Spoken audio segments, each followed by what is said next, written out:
Surrey Sound Book Club.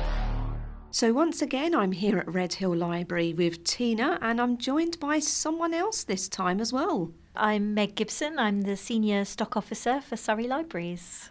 Hello, it's me again, Tina Campy here, resident at Red Hill Library. I'm a library network assistant. So Meg, we're going to start with you.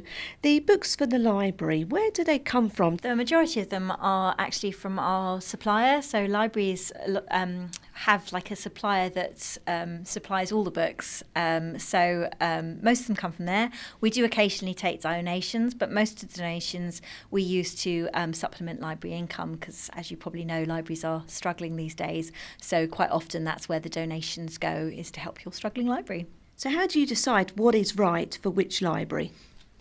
Well, it's mostly about listening to our customers. So we have this report called Collection HQ, and it tells us which authors and which subjects are most popular at particular libraries, and we try to make sure that you have plenty of your favourites, basically. So we mostly do it off what is the popular demand and what we feel is going to be the popular demand. So the new stuff coming out, if they like one author and this author is supposed to write like that author, we know it's probably going to be popular in that library.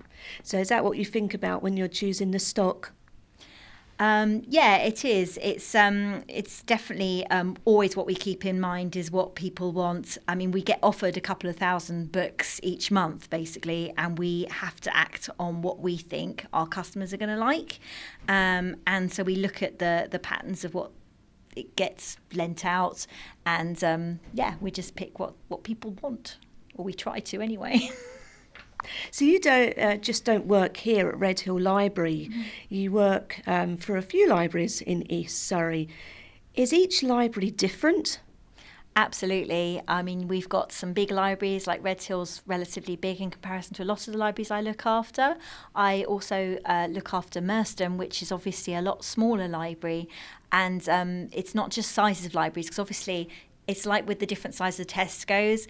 Every place you're going to get chocolate, but the bigger ones, you're going to get a lot more selection of chocolate. So size-wise, that obviously affects what we're going to buy.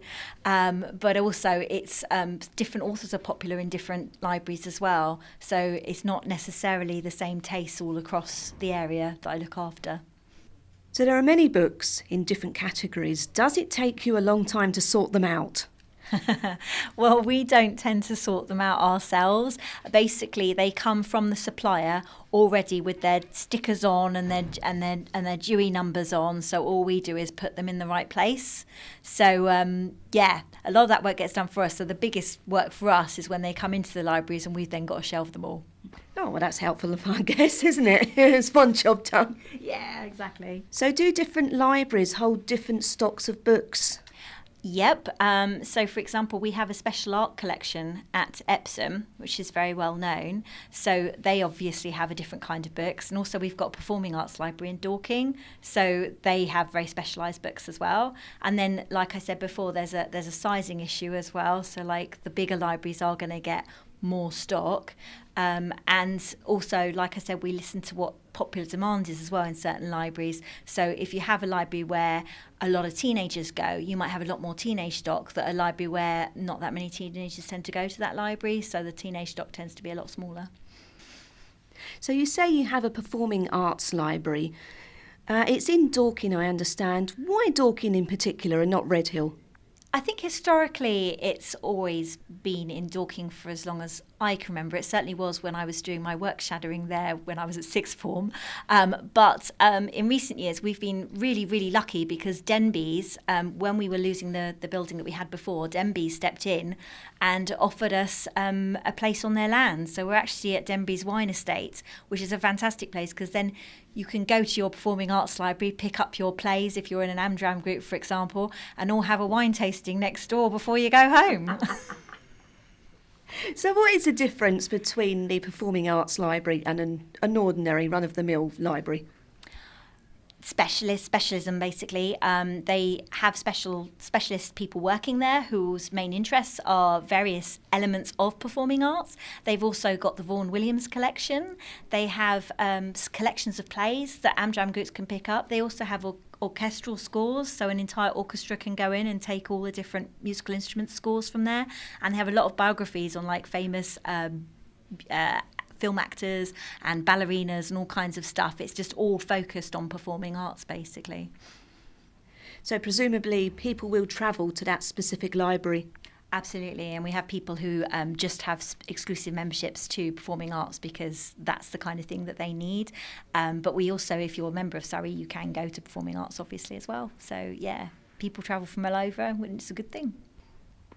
So something I've often thought about, if there is a particular book a customer wants, can they reserve it and then have it transferred to their nearest library? Yes, they can. There is a charge for it. So if you're an adult, you do have to pay for us to send it to another library for you. But if you're a child, you don't pay. And if you're over 70, you don't pay. So you get your reservations completely free.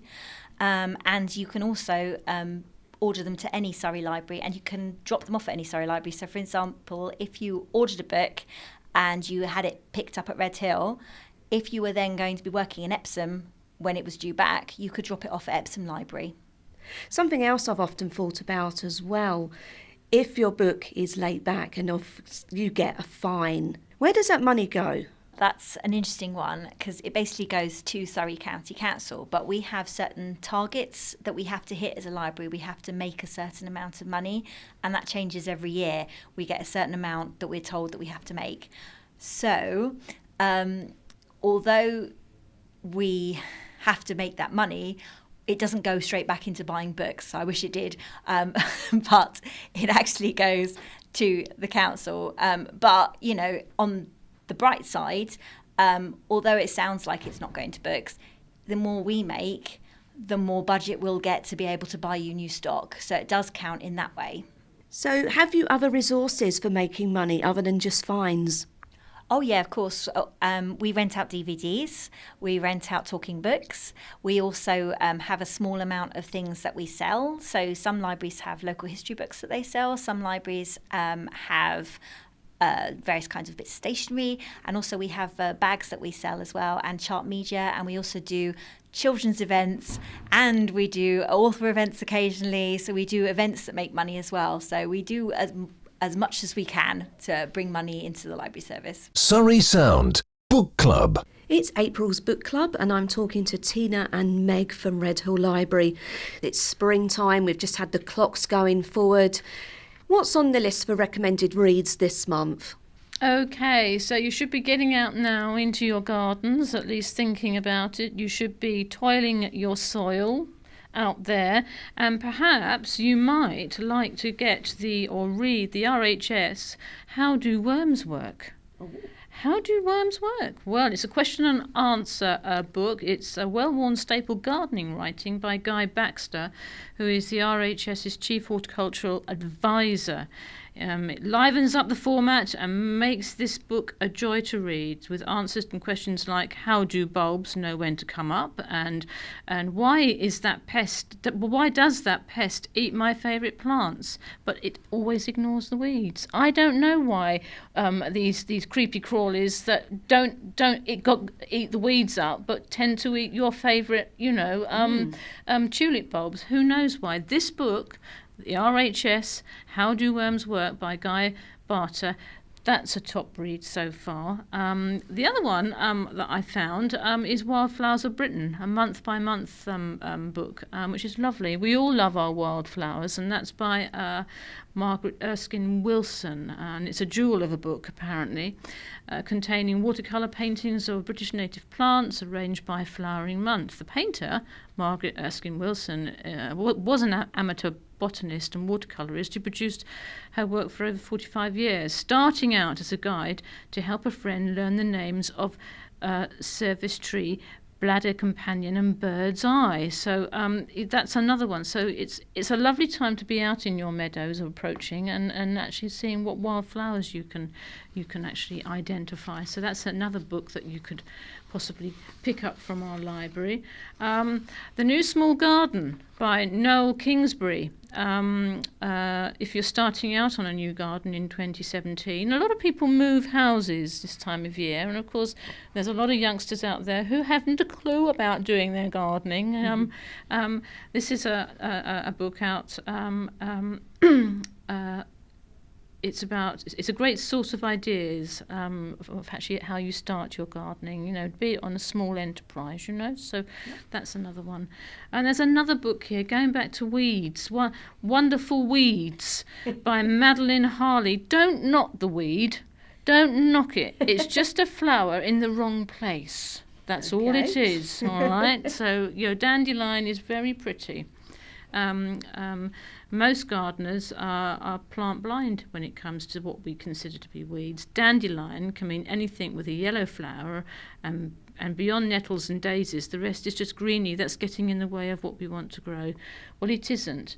They're all flowers, they're all pretty, and a lot of our weeds are actually of great use. Our bees and our butterflies absolutely love them, and they're essential to the health of our garden. So yes, I don't like daisies and dandelions, but I do always keep a few in the garden, because you can bet your bottom dollar that if you're out there and there is a dandelion or a daisy on there, there'll be a bumblebee sitting on it, and that's a good thing.